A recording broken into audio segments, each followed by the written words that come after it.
Hi, my name is Joe Startup, and I'm here to help you start up simply. Simply, start up.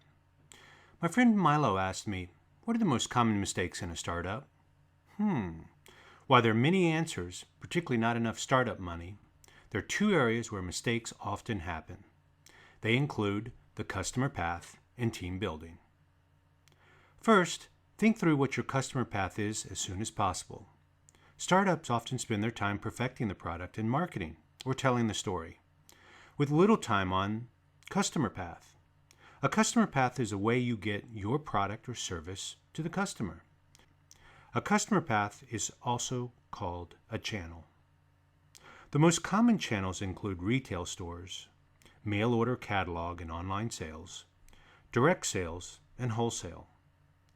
Retail stores are when companies have their own outlets where customers come to buy. Direct sales are when company representatives directly call on the customer. Wholesale is sales to another company who calls on the end customer. Think through the customer path as soon as possible. What channel will it be? Which customers can you sell even before you finish your product or service? Who can help you in sales? It is very important to start thinking about how you will sell the product when you're developing your product. Many people delay thinking through how to sell, often with negative results. Here's an example. Milo, a pastry chef working for a restaurant, wants to start a cake business. He makes fabulous cakes, but doesn't know how to sell to customers. Milo could wholesale to local shops. Milo could directly sell to existing restaurant customers through a website. He could also sell to his sister's customers who regularly have business parties. There are many choices, and each have their own costs. Milo needs to make a decision. The most important thing you can do is have a very clear idea of your path to customer well before you start your business.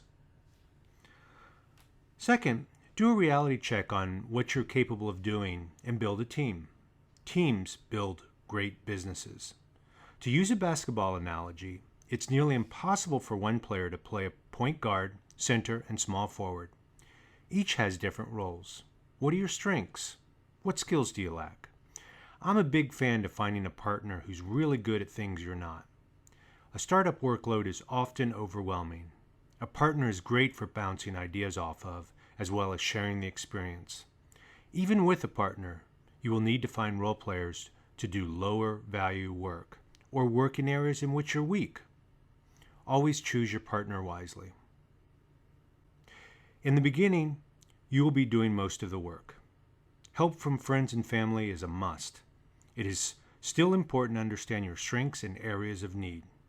Find resources in others to help you in areas of need. Ask these questions. Are you good with people? Do you work with numbers easily? Do you like telling stories on paper and through pictures? Here's an example. Elena is an outgoing individual with a million ideas. Her friend Ellie is also a people person and imaginative. Peter loves solving problems and prefers numbers to people. Elena knows she needs Peter to make sure the details get done.